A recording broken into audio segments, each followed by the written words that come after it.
The coffee had gone cold hours ago, but Ambassador David Reed kept sipping it anyway. The bitter taste matched his mood as he stared out the viewport of the diplomatic ship Harmony at the approaching alien station. After 30 years of dealing with stubborn politicians on Earth, he thought he was ready for anything. He was wrong. Concordia Prime grew larger in the darkness of space, its lights twinkling like a Christmas tree made of metal and glass. The station was massive, bigger than any city Reed had ever seen. Dozens of strange ships docked at its ports, each one belonging to a different alien species. Some looked like crystals, others like twisted metal sculptures. A few resembled sea creatures from Earth's deepest oceans. Reed's assistant, Tom Bradley, floated over in the low-gravity section of the ship. Tom was young, maybe 25, with nervous energy that made him talk too fast when he was excited. "Sir, we're getting the final docking instructions. The aliens want us to use port 73. That's in the diplomatic quarter." "Good," Reed said, though nothing felt good about this mission anymore. The closer they got to the station, the more he felt like a mouse walking into a cat convention. Earth had been trying to join the galactic community for 5 years. Since the first alien scouts had made contact. The response had been polite but cold, like being told to wait in the lobby while the adults talked. Dr. Ann Foster, the mission's lead scientist, came through the airlock carrying a tablet full of translation programs. She was the smartest person Reed had ever met, spoke 7 Earth languages and had learned 3 alien ones in the past 2 years. "David, I've been reviewing the cultural files again. These hegemony species, they're not like us. They measure everything by age and power. To them, humanity is barely out of diapers." Reed nodded. He had read the same files. The hegemony controlled most of the galaxy's trade routes and military forces. They had been spacefaring for thousands of years while humans were still figuring out fire. But that didn't mean Earth deserved to be treated like children. The docking process took 3 hours. Alien port control kept changing their instructions, making the Harmony wait while more important ships went first. Reed watched through the viewport as sleek vessels with unknown designs glided past them like they owned the universe. Maybe they did. When they finally docked, Reed straightened his best diplomatic suit and gathered his team. Besides Tom and Dr. Foster, he had brought 2 security officers and a cultural advisor. 6 humans to represent 8 billion back home. The pressure made his stomach hurt. The airlock opened with a hiss, and Reed got his first real look at aliens, up close. The greeting committee was led by something that looked like a walking tree with too many arms. Its bark-like skin shifted colors as it spoke through a translation device that turned its words into heavily accented English. "Welcome, humans, to Concordia Prime. I am Speaker Groot of the Hegemony Council. We have prepared quarters for your brief stay." Brief stay? The words hit Reed like a slap. They were supposed to be here for weeks of negotiations. "Thank you, Speaker Groot. We're honored to finally meet face to face." The alien's color shifted to what Reed hoped was amusement rather than annoyance. "Face to face. Yes, your species is very focused on faces. Come. The Council wishes to address your petition immediately." They walked through corridors that hummed with alien technology. The walls seemed to be made of living metal that rippled as they passed. Other aliens moved past them, some floating, some crawling, others walking on too many legs. None of them looked at the humans with anything resembling friendliness. Reed felt like a bug being studied under a microscope. The council chamber was enormous, with seats arranged in rising circles that seemed to go up forever. Representatives from dozens of species filled the space, their various forms creating a scene from a nightmare or a dream depending on your point of view. At the center sat 3 figures that radiated authority, like heat from a furnace. The middle figure spoke first. It looked almost human except for the silver skin and eyes that had no pupils. "Ambassador Reed of Earth, we have reviewed your species' request for membership in the galactic community. Your proposal is interesting." Reed stepped forward, his diplomatic training taking over. "Thank you, Counselor. Earth seeks only to join the community of civilized worlds as equals. We offer our knowledge, our resources, and our friendship. A sound like grinding metal filled the chamber. It took Reed a moment to realize it was laughter. The silver-skinned alien's expression didn't change, but its voice carried amusement. Equals. Your species has existed in space for less than a century. You have one world, a handful of colonies, and technology that we discarded millennia ago. What exactly do you offer that we need? Dr. Foster stepped up beside Reed. Counselor, humanity may be young, but we've made remarkable progress. Our medical research, our digital technologies, our approaches to problem solving are primitive by our standards, another council member interrupted. This one looked like a jellyfish made of liquid light. Child's play compared to what we have achieved. Reed felt his diplomatic smile getting harder to maintain. Perhaps we are younger than your civilizations, but youth brings energy, fresh perspectives, new ideas. We ask only for the chance to prove ourselves as partners. The silver-skinned alien leaned forward. Partners. An interesting word. We prefer the term protectorate. Earth would be welcomed, under our guidance, our protection. You would be safe from the dangers of space while learning to become civilized. In time, perhaps in a few thousand years, you might earn the right to speak in this chamber as more than petitioners. The word protectorate hit Reed like ice water. They weren't being invited to join anything. They were being told to surrender. Earth would become a pet project of the hegemony, a zoo exhibit labeled primitive species under development. That's not what Earth seeks, Reed said carefully. We wish to maintain our sovereignty while building relationships with other civilizations. The chamber fell silent. The three council leaders exchanged looks that needed no translation. Finally, the silver-skinned alien spoke again. Your species lacks wisdom, Ambassador Reed. The galaxy is dangerous. Young civilizations that refuse guidance rarely survive their first contact with the various threats that exist among the stars. We offer protection, refuse, and you face those dangers alone. Reed looked around the chamber at the assembled aliens. Some watched with curiosity, others with what might have been pity.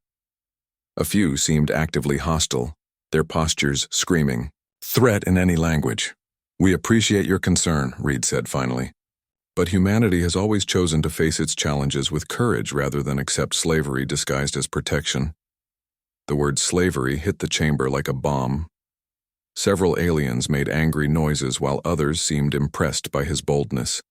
The silver-skinned council leader's expression finally changed, its features hardening into something that definitely wasn't friendly. You have our answer, young species. Consider it carefully during your return journey. The offer may not remain open indefinitely. The meeting was over. Reed and his team were escorted back to their ship with polite efficiency that felt more like a threat than courtesy. As the Harmony prepared to leave Concordia Prime, Reed sat in his cabin, composing his final report to Earth. They see us as children playing with fire, he recorded. They're wrong. We're the fire itself. He never got to send that message. The hegemony made sure of that. The alarm in Earth's deep space monitoring station sounded like the end of the world. Lieutenant Amy Parker had been tracking routine cargo shipments when the screen suddenly filled with nothing where the diplomatic ship Harmony should have been. One moment the vessel was there transmitting its regular status updates, the next moment empty space. Sir, we've lost contact with Ambassador Reed's ship, Parker called to her supervisor, Major Rick Stone. Stone was a career military man who had spent 20 years watching the skies for threats. He rushed over to Parker's station, his coffee mug forgotten on his desk. When was the last transmission? Stone asked, his fingers dancing over the control panels to bring up backup tracking systems. 14 minutes ago. Standard diplomatic. Check-in from Concordia Prime. Everything normal. Parker's voice cracked slightly. She had met Ambassador Reed before his departure. He seemed like a nice man. The kind who remembered birthdays and asked about your family. Stone activated the emergency protocols. Within an hour, probe ships were racing toward the alien station at maximum speed. The crews had orders to find the Harmony and determine what happened to Earth's first diplomatic mission to the stars. 3 days later, The probe ship Discovery arrived at Concordia Prime and found a debris field. Twisted metal that had once been humanity's hope for peaceful contact floated in the darkness like broken dreams. The ship's sensors detected traces of weapons fire, burn patterns that could only come from military-grade alien energy weapons. Captain Lisa Wang of the Discovery transmitted her findings back to Earth, with hands that shook with rage. Command, the Harmony is gone, completely destroyed. Evidence suggests hostile action by unknown attackers. No survivors detected. The news hit Earth like a nuclear bomb. Ambassador Reed and his team were dead, murdered while carrying a flag of peace. The diplomatic mission that was supposed to open the stars to humanity had ended in blood and debris. Admiral Stone, Rick's older brother, stood in the war room of Earth's Space Command headquarters, staring at the holographic display of the wreckage. Around him, generals and politicians argued about responses and investigations. But Stone knew the truth in his bones. This wasn't an accident or a misunderstanding. This was an execution. Sir, an aide approached carefully. We're receiving a transmission from Concordia Prime. Official statement from the Hegemony Council. The message played on the main screen. The same silver-skinned alien who had dismissed Reed's requests now spoke with fake concern. The government of Earth has our deepest sympathies for the tragic loss of your diplomatic vessel. According to our investigation, the ship suffered a catastrophic malfunction while departing our station. These accidents, while rare, sometimes occur when primitive technology interfaces with advanced systems. Admiral Stone's jaw clenched so hard his teeth hurt. Primitive technology. Right. He turned to his staff. Get me everything we have on alien ship movements in that sector. I want to know who was in position to intercept the Harmony. The answer came from an unexpected source. A week after the official announcement, Earth's monitoring stations received an encrypted transmission from deep space. The sender identified himself as Captain Finn, a trader from a species called the Altarians who worked the outer shipping routes. Humans, I was at Concordia Prime when your ship departed, the message said in broken English. I saw what really happened. Your vessel did not malfunction. 3 hegemony warships waited in ambush at the edge of the system. They destroyed your ship completely.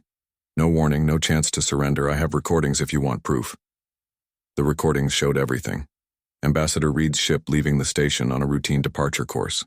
3 massive alien warships dropping out of hyperspace directly in the Harmony's path. The brief, one-sided battle that followed lasted less than 5 minutes. The alien ships used their weapons to completely vaporize the human vessel, then jumped back into hyperspace before anyone could respond. President Torres watched the recording 3 times before speaking. She was a grandmother who had gotten into politics to make the world better for her grandchildren. Now she sat in the Oval Office watching humanity's first diplomats get murdered in cold blood. They killed our people under a flag of peace, she said finally. They believe we are weak because we sought diplomacy first. Today we show them what humanity does when pushed too far. The news of Ambassador Reed's murder spread across Earth like wildfire. Every television, every internet connection, every communication device carried the same message. Humanity's attempt at peace had been answered with treachery and death. The hegemony had declared war whether they knew it or not. In the streets of every major city, people gathered to demand justice. The protests weren't angry mobs. They were something more dangerous: unified purpose. Workers in factories started volunteering for extra shifts to boost production. Scientists offered to work for free on military research. Former soldiers came out of retirement asking for assignments. Dr. Maya Singh stood in her laboratory looking at the alien technology samples that Earth had collected over the years from crashed scout ships and trading encounters. She had been studying the materials for peaceful purposes, trying to understand how alien science worked. Now her research would have a different goal. If they want to see what primitive technology can do, she said to her research team, let's give them a demonstration they won't forget. The transformation happened faster than anyone expected. Earth's industrial capacity, spread across dozens of nations and hundreds of companies, suddenly had a single focus: preparing for war. Shipyards that built commercial vessels started producing Warships. Electronics companies began developing military systems. Mining operations expanded to gather raw materials for weapons production. But the most important change was in the hearts of humanity itself. For the first time in decades, political differences seemed small compared to the threat from space. Nations that had been enemies began sharing resources and technology. The murder of Ambassador Reed had done what no politician or philosopher could accomplish. It had united humanity against a common enemy. Admiral Stone stood in the shipyard where the first wave of Earth's new fleet was taking shape. The vessels looked nothing like the peaceful harmony. These ships were built for one purpose: to make the aliens pay for their betrayal. "Sir," his aide approached with a tablet full of production reports. "The first squadron will be ready for trials in 18 months. The President wants to know when we can begin operations." Stone looked out at the growing fleet, thinking of his brother Rick and all the other military personnel who were working around the clock to prepare Earth's response.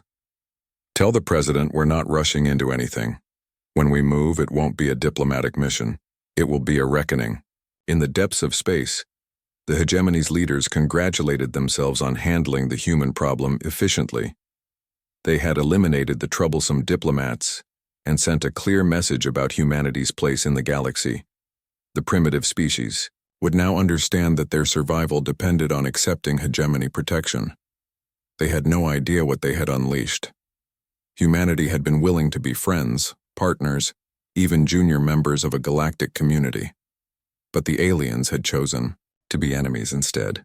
They had murdered Earth's envoys and thought they were dealing with a weak, divided species that would crumble under pressure. They were about to learn how wrong they were. Humanity had been practicing warfare on each other for thousands of years.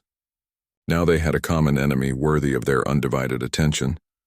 The aliens wanted to see what humans could do when pushed to their limits. They were going to find out. 2 years after Ambassador Reed's murder, the hidden asteroid base called Forge Station hummed with activity that never stopped. Workers moved through the tunnels carved deep into the space rock, building weapons that no alien had ever seen before. This wasn't Earth's only secret facility, just the largest. Humanity had learned the value of hiding their true strength. Captain Morgan wiped sweat from her forehead as she inspected the latest warship to roll out of the construction bay. The vessel looked different from anything Earth had built before. Where the old ships curved and flowed like works of art, this one was all angles and armor plating. It looked like what it was: a machine built to kill. "How many does this make?" asked Chief Engineer Roy Davis, a man whose hands were permanently stained with engine grease and whose eyes never stopped moving as he looked for problems to fix. "Ship number 237, Morgan replied. "And we're still 6 months ahead of schedule." She ran her hand along the hull plating. The metal felt warm under her fingers, humming with the power of the fusion reactors buried in its core. "The aliens think we have maybe 50 ships. They're going to be very surprised." The deception had been carefully planned from the beginning. Earth's public shipyards built a small number of vessels in full view of alien spies and reconnaissance drones. These ships looked impressive, but followed traditional designs that the hegemony would understand. Meanwhile, the real fleet grew, in hidden facilities scattered throughout the solar system and beyond. Dr. Singh's research teams had made breakthrough after breakthrough in the secret laboratories.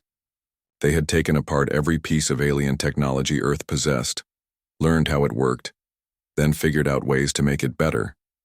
The aliens had thousands of years of experience, but humans had something more valuable: the desperate creativity of a species fighting for survival. "The quantum disruption torpedoes are ready for testing," Dr. Singh announced as she entered the weapons lab.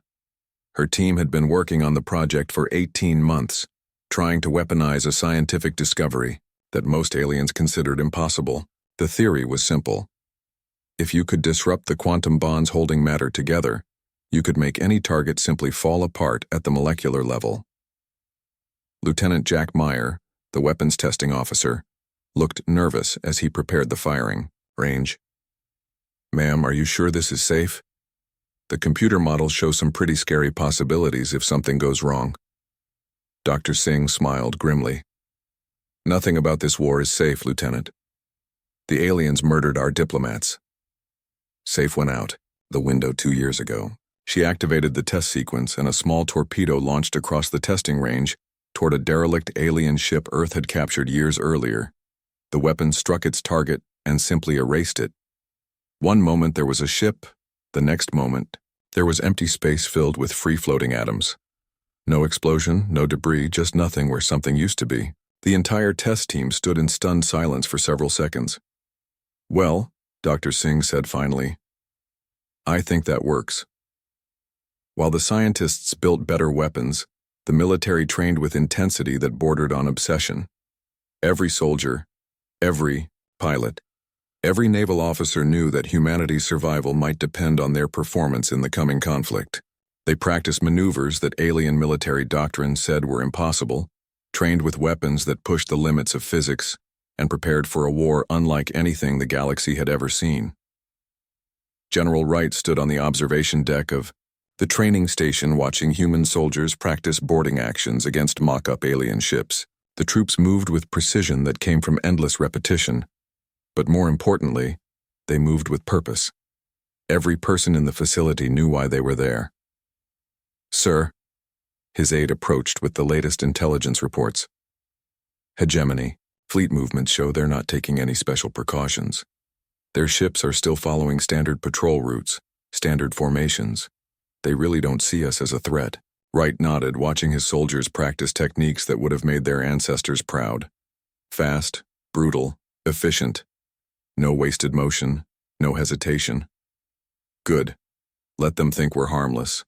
It will make the first battle much more interesting." The intelligence reports painted a clear picture of alien overconfidence. Hegemony commanders were more worried about internal politics than external threats. They had divided their fleets to patrol trade routes and settle territorial disputes between member species. The murder of Earth's diplomats was already considered ancient history, a minor incident that had been handled efficiently. Admiral Stone read through the reports in his office aboard Earth's newest command ship, the Vengeance. The name had been chosen by popular vote, with millions of humans participating in the selection process. It wasn't subtle, but subtlety wasn't the point anymore. "They've scattered their forces across 20 systems," Stone told his senior staff during their daily briefing. "Classic occupation pattern. They're focused on controlling territory, not defending against external attack. It's like they've forgotten that wars can start from outside their borders." Commander Sarah Bell, his tactical officer, highlighted several targets on the star map. "Sir, if we hit these supply bases first, we can disrupt their logistics before they realize what's happening. Cut off their fuel and ammunition, and those scattered fleets become sitting ducks." Stone studied the proposed battle plan. It was aggressive, maybe too aggressive for a species that was supposed to be making its first moves in galactic warfare. But humanity wasn't following the accepted rules of civilized conflict. They were playing by rules written in the blood of Ambassador Reed and his team. The final piece of preparation was psychological. Earth's leaders knew that winning battles wouldn't matter if humanity lost its will to fight. So they made sure every human understood exactly what was at stake. The recordings of Reed's murder played on every news channel. The hegemony's dismissive statements about primitive technology were broadcast to every corner of human space. But more importantly, they shared the vision of what victory would look like. Not conquest or domination, but a galaxy where every species had the right to exist as equals, where younger civilizations weren't forced into servitude by older ones, where murder disguised as diplomacy would never happen again. President Torres addressed the combined fleets on the eve of their departure from Earth. Her image appeared on screens throughout the solar system, reaching every ship, every station, every military base where humans prepared for war. 2 years ago, they killed our envoys and thought they were teaching us a lesson about our place in the galaxy, she said. Today, we depart to teach them a lesson about what happens when you mistake human decency for human weakness. Ambassador. Reed and his team died believing in the possibility of peace. We go to war to make that peace possible for future generations. The response was immediate and overwhelming. Not cheers or celebrations, but something quieter and more powerful. Determination. Every human in the fleet understood that they carried the hopes and dreams of their entire species into battle. As the last preparations were completed, Captain Morgan stood on the bridge of her flagship looking out at the assembled fleet. 312 ships of war, each one carrying weapons that could shatter worlds and crews trained to use them. The aliens expected maybe 50 outdated vessels crewed by inexperienced primitives. "Signal the fleet," she ordered. "All ships report ready for departure." The responses came back quickly. Every captain, every crew, every weapon system ready for the journey to hegemony space, ready to deliver humanity's answer to the murder of their diplomats. Admiral Stone's voice carried across the communication channels, reaching every human in the fleet. "Today we depart Earth not as conquerors, but as teachers. The hegemony believes that might makes right, that older civilizations can do whatever they want to younger ones. We're going to show them that they're wrong. We're going to show them what humanity does when pushed too far." The fleet began its journey into hyperspace, disappearing from Earth sensors one ship at a time. Behind them, they left a world united in purpose for the first time in human history. Ahead of them waited an enemy that had no idea what was coming. The storm was gathering, and the aliens were about to discover that humanity's capacity for violence matched their capacity for peace. They had wanted to see what Earth's children could do when they stopped playing with fire. They were about to find out. The Kalos system had been peaceful for 300 years. The massive military complex orbiting the fourth planet served as one of the hegemony's primary fleet bases, a symbol of their power that protected dozens of nearby star systems. Its commanders were confident, experienced officers who had never faced a real challenge to their authority. That was about to change forever.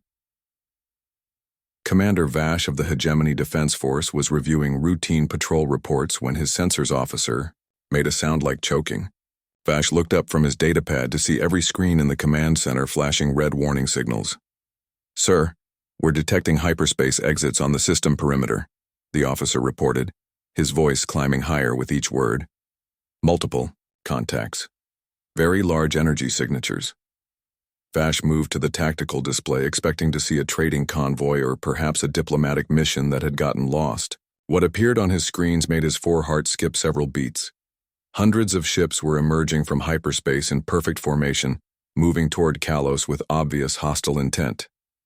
"Identify those vessels," Vash ordered, though something cold in his stomach already knew the answer. "Sir, the configuration matches intelligence reports on the human fleet, but our estimates showed they had maybe 50 ships. I'm counting over 300 contacts, and they're all armed for battle." Vash stared at the display as the human fleet arranged itself into attack formations that looked like nothing in hegemony military doctrine. Instead of the traditional line formations that civilized species used, the humans moved in small groups that darted and weaved like hunting packs. Each group seemed to know exactly what the others were doing, without any visible coordination. "Send a message to all our ships," Vash commanded.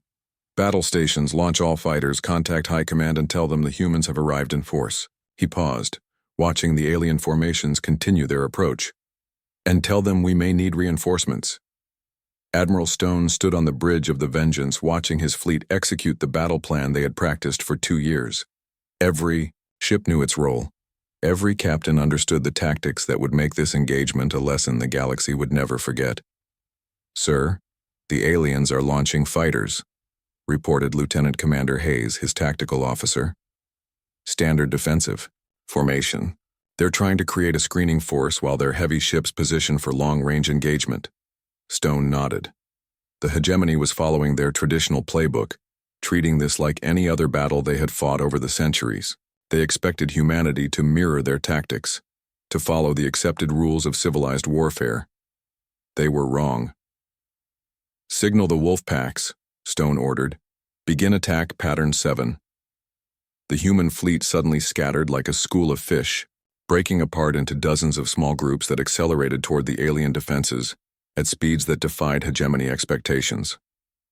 Each pack consisted of 5 or 6 ships working in perfect coordination, using their superior speed and maneuverability to avoid the aliens' heavy weapons while closing to effective range.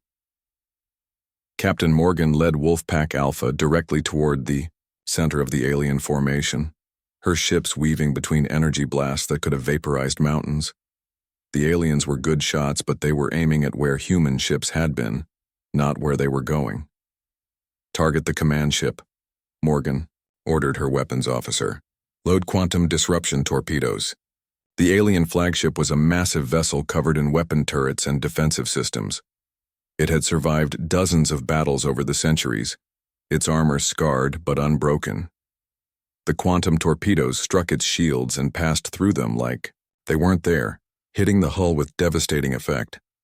The torpedoes didn't explode in any conventional sense. Instead, they simply made large sections of the alien ship cease to exist. Hull plating, weapon systems, entire decks of the vessel vanished at the molecular level, leaving gaps that looked like someone had taken bites out of a cookie. Commander Vash felt his ship shudder as impossible weapons tore through defenses that had protected the hegemony for millennia. His damage reports made no sense.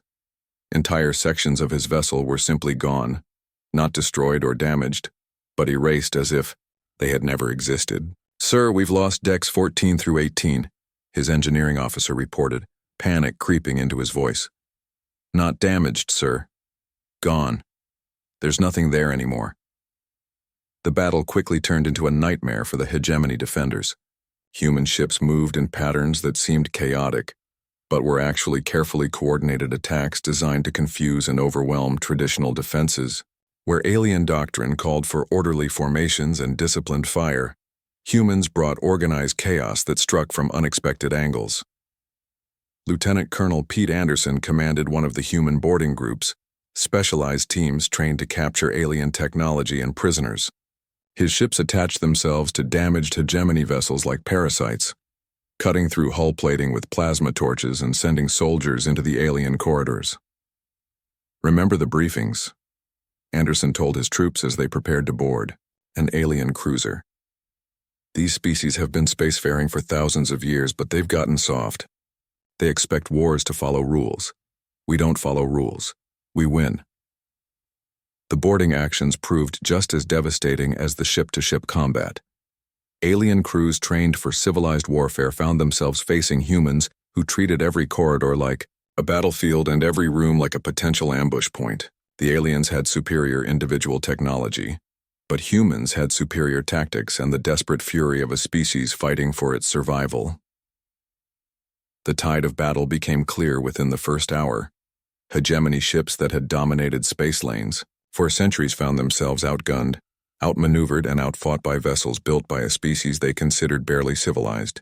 The quantum disruption torpedoes proved especially effective against alien defensive systems, punching through shields and armor like they were made of paper.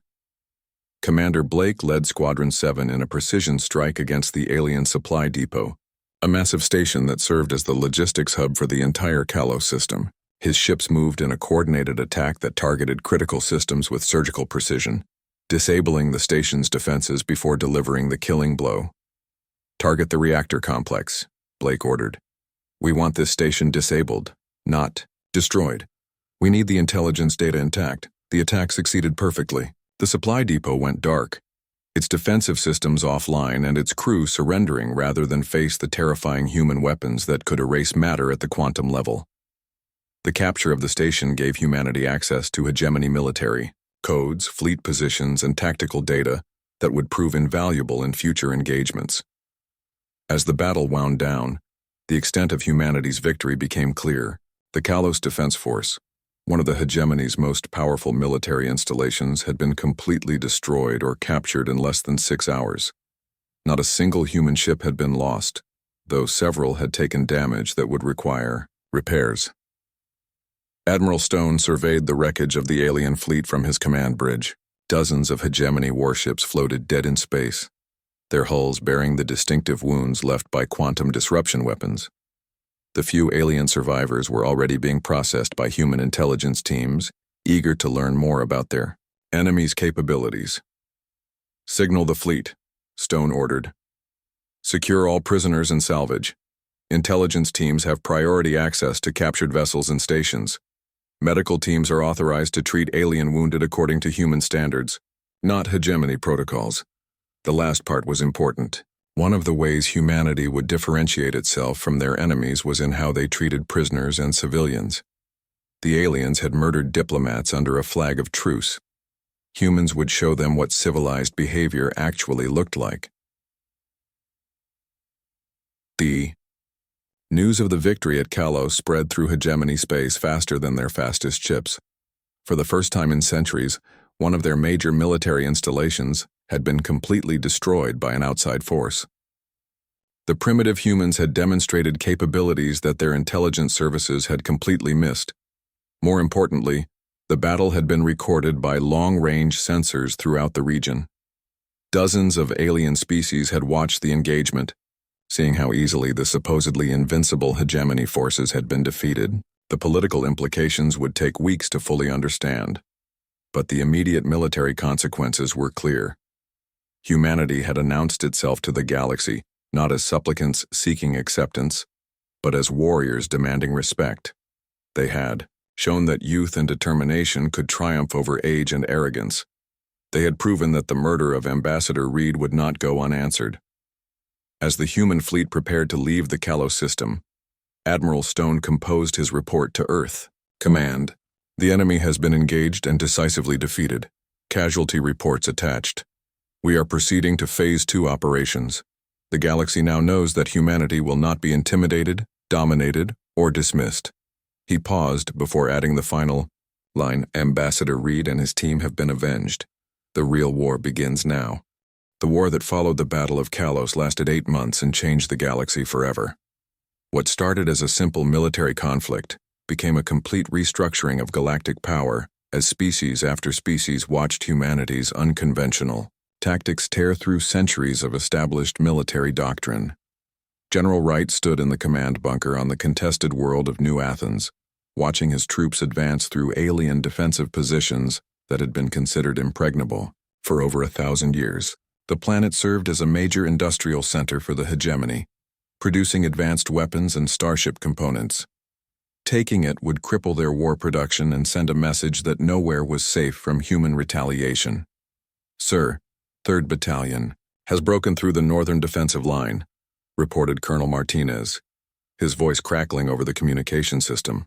The aliens are retreating toward the capital city. They're not fighting like we expected. Wright nodded, studying the tactical display that showed human forces advancing on multiple fronts. The aliens fought bravely enough, but their tactics were designed for wars between civilized species who followed accepted rules of engagement. They expected formal battle lines, predetermined objectives, and reasonable limits on what weapons could be used where. Humans brought something different to the battlefield: the willingness to do whatever it took to win. They used terrain in ways that alien doctrine said were impossible. They combined different types of weapons in patterns that violated traditional tactical thinking. Most importantly, they fought like their survival depended on victory, because it did. Tell Colonel Martinez to maintain pressure but avoid civilian casualties, Wright ordered. We're here to defeat the hegemony military, not to become conquerors. The population of this world will judge us by our actions today. The distinction was important.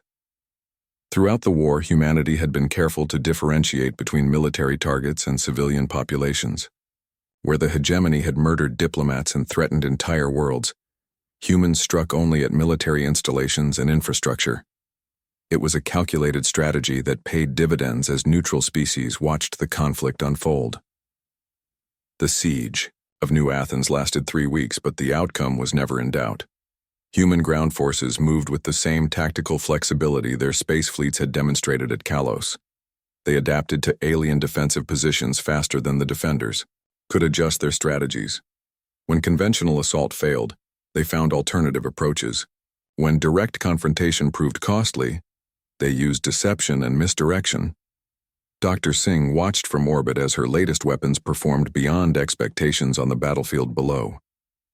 The plasma lance batteries could cut through alien armor, like hot knives through butter, while the kinetic bombardment systems delivered precise strikes that eliminated military targets without damaging surrounding civilian areas.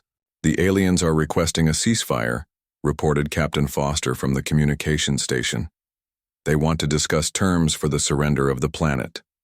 Wright considered the offer carefully. Military victory was within reach, but the political Implications were just as important as the tactical ones. Accept their request. Set up the meeting in the civilian spaceport. Make sure their representatives understand they'll be treated with full diplomatic courtesy.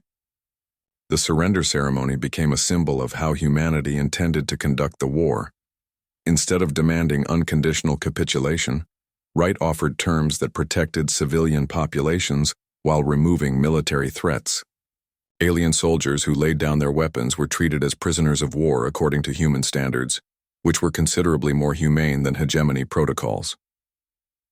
News of the New Athens surrender reached the hegemony capital just as Admiral Stone's fleet was arriving in the outer system. The massive space city of Hegemony Prime had been the center of galactic power for over 2,000 years, home to billions of beings from dozens of species. Its defenses were legendary, protected by energy shields that could withstand the explosion of small stars. Stone studied the intelligence reports as his fleet took position at the edge of the system. The alien capital was indeed heavily defended, but the defenses were designed to repel conventional attacks using traditional weapons. They had never been tested against quantum disruption torpedoes or human tactical doctrine. "Sir, we're receiving a communication from the Hegemony Council," reported his communications officer. "They're requesting immediate ceasefire negotiations." "Put them through," Stone ordered.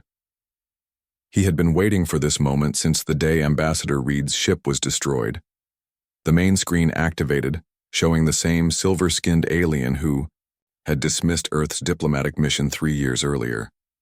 The creature's arrogance had been replaced by something that looked almost like fear. "Admiral Stone," the alien began, "the Hegemony Council recognizes that this conflict has escalated beyond our initial expectations.